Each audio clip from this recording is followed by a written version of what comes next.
I'm very motivated. Like, if I'm in, like, in the middle of, like, in a project of something, right? And then I put the camera on to show my thoughts. That is entirely different to putting on a camera to show the process. For me, showing the process of, like, something unfinished completely burns me out, and then, yeah, it puts me in a loophole of, like, a whole bunch of random little clips on my camera roll that just take up space, and then I never really get around to editing it. And it burns me out. Like, it feels weird. It feels like I'm exposed because everything's, like, half finished. So for me, that's like dopamine depletion. Like, I can't be working on a YouTube video that burns me out, you know? But when it comes to filming, just like my thought process, like, especially if I'm in the middle of working on something, I get like weird reflections. So I might put the camera on and start talking. This feels amazing. It's like I'm motivated that way. So when it comes to editing those videos, it's not going to burn me out because I just kind of have to put the few clips together of me having a thought process, and then later there's context. If I finish the project, well, then maybe I'll post a picture. But there's a very big difference between posting a picture of something you've been working on versus filming the whole process. Like, people who consider themselves YouTubers can sometimes just burn themselves out, and it's not right. Like, I get it. It's probably because they're trying to make their life easier by, like, posting on YouTube their hobbies. But I'm like, if you just want to post reels instead, or just want to post pictures because, you don't want to burn yourself out, lean that way. And I mean this, you get to kind of choose, like, within simplicity, you know, you can kind of choose how you want to present yourself. If you start presenting yourself through showing the whole process, if you're someone who's very passionate about this, then I suggest, of course.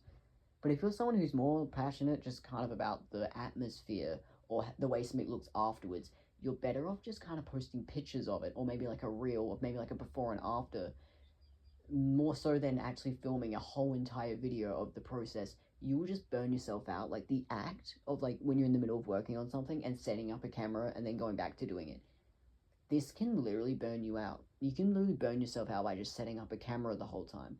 Like, you're better off only ever doing that when you're already kind of in the middle of doing something, and then maybe you film a little bit of it just for a reel or just for a picture. There's a very big difference between a reel and a picture versus a YouTube video, one that has, like, voiceovers. Like, you can be burning yourself out by, like, posting on YouTube. So, meaning, there's actually something so for me, I like filming my thought process. That's not going to burn me out. So, how do I describe this? And then I just post, like, a before and after at the end of the video. Do you get what I mean? You can literally present yourself in the pieces. Like, within simplicity, you can just take pieces of who you are to post online. If you start thinking that you need to post everything you're doing, like, as if, well, that's what that YouTuber does, it's like, you can't just do it the way that some other YouTuber does, because you might not be motivated that way. You might just be more motivated by just, like, showing your thought process, or even if it's slightly completely off subject. So for me, usually when I describe my thought process in the middle of making something, a lot of the time it's a reflection about something else entirely. So, like, I'll be painting, but then it reminds me of something to do with, like, socialties and how people talk. Or, like, while I was painting, I was reflecting on, like, things I had said before. So it starts being like, I'm picturing that real guy who, like, does the dishes and he, like, talks about people. Anyway, like, literally be familiar with your habits. Like, if you're someone, I am aware that habits are masculine energy, so you don't always have to present yourself that way. You don't have to be consistent with what you post. Feminine energy starts being about, like, quality over quantity, but masculine energy is, like, quality of quantity. Like, it's like every day you have, like, a routine where you post something quality, but it'll be, like, in short amounts. Don't force yourself to be in that routine if you're not in masculine energy, but just, like, do it with, yeah, because, like, yeah, how do I describe this? Like, when you're in feminine energy, it's like, it's kind of like a forest fire. You delete all the pictures that are messy, and you only keep, like, 3. Like, you'll take, like, 20 pictures, or, like, 200. Some people take 200. For me, I just take, like, 30. Anyway, I'll be, like, 30 pictures, and I'll only keep 3. Like, that's it. I call it a forest fire, because, like, you get rid of so many things. Anyway, that's what it's like when you're in feminine energy. When you're in masculine energy, it's kind of like you've already not going to film anything in the first place unless it's good. Anyway, do you get what I mean? It's kind of like a hyper focus. You put the camera on, and then you capture it, and then you put the camera away. when it's feminine energy, you might actually take pictures of a lot of things and then just delete them afterwards. I don't know how to describe it. It just depends on how curated you are, depending on whether you lean towards feminine energy or like masculine energy. Anyway, but just get familiar with your habits, whether you're someone who does it at random or whether you're someone who has a consistent habit. That is what you post online. You don't start trying to change your behavior to post online. You post what you already do, and I want to make this so clear. You post your habits that you already have. So let's say you're someone after work, you always have a thought, like a reflection. You can start filming that reflection. Unless for some reason, by the way, you have no interest in showing it, then do not post that online if you don't want to. But I'm talking about people who like want to post online, but they kind of think they have to change themselves. And I'm like, oh no, it's kind of the thing you're already doing. It's the things you already do. It's just that you can present it a little bit differently. So for me, I might dress up a bit more when I have a camera on. But when it actually comes to what I'm saying, those are the thoughts I get all the time. Like right now, and I know I've got the camera on black because I don't want anyone to see me right now because I can't be fucked to set up the camera. But I'm already someone who has these thoughts of like, so for me, advice, as you can tell, this is advice. So I'm already someone who gives advice all the time. It's just that I've chosen, because of how much I can tell, how much it applies to so many different people, I feel the genuine desire to post it online. I don't actually start trying to sell myself. Don't try and sell yourself. You're only supposed to do it with things you already desire to post. Something you already do, a habit that you already have. And if you're someone with really bad habits, I mean, I guess you can. I have seen, by the way, people very relatably post their bad habits. You know, like someone will be like, post their overthinking as like a YouTube channel of like, let me just ramble, you know. But I'm not kidding when I say this also makes sense, you know, because they obviously let themselves be seen, even though they have bad habits, they let themselves be seen. So they post videos of maybe them, having like a bit of like a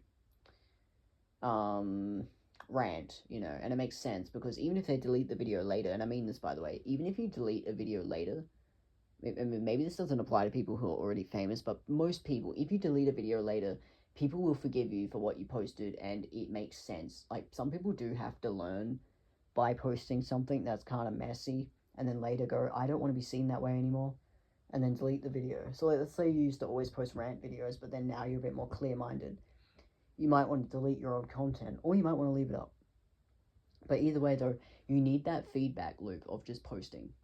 I think humans can really do, like, if you're someone who resonates with social media, definitely post. You need to, even if it's something kind of bad, like you don't even think it's that good, I really suggest you post anyway. You need the feedback loop of whether you feel, so for instance, I posted a few videos and I hated the way they were and I deleted them. But I'm so glad that I went through that process by posting, not just in my phone gallery deleting those videos.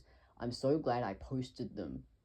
And then through that, I go, I don't like the background. I don't like the way I looked in the videos. I didn't like how messy my thoughts were. I was like basically ranting, well, not ranting, but like rambling.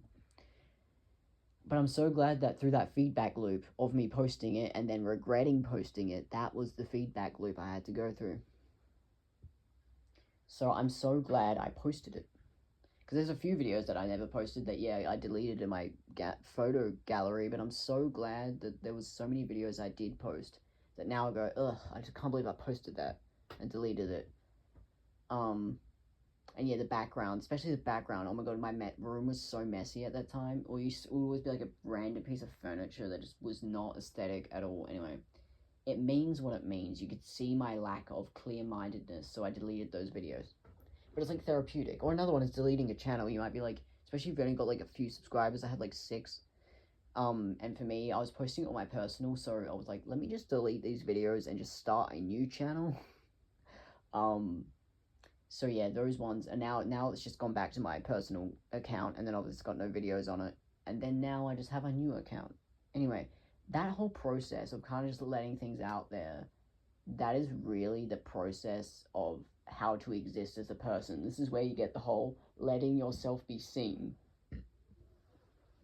You literally just have to kind of post. You need to be in that feedback loop. You literally need to just post things and regret it. Obviously, fucking take that with a grain of salt. Lord have mercy. Anyway, But either way, yeah, just post and see what happens.